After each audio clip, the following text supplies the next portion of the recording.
तरी कांदा कापून घेतलेला आहे आणि टमाटर त्यामध्ये उडीमध्ये टाकून घ्यायचे, जसे परतून घ्यायचे.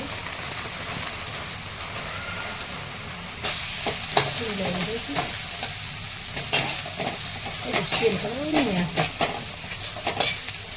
लिंबू केलं होतं असं केलं पण चिमड्यावर होतं मरमध्ये.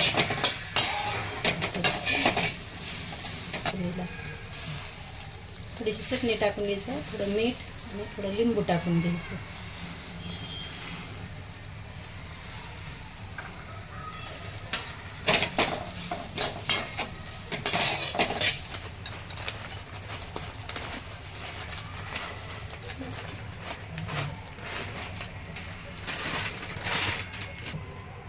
या भेळ खायला तर भेळ खाण्यासाठी तयार झालेलं आहे.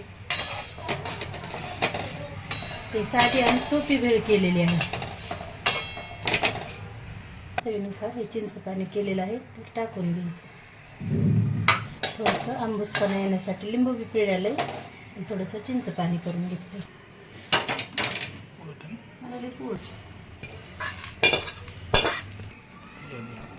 या भेळ खायला तरी भेळ खाण्यासाठी तयार झालेली आहे.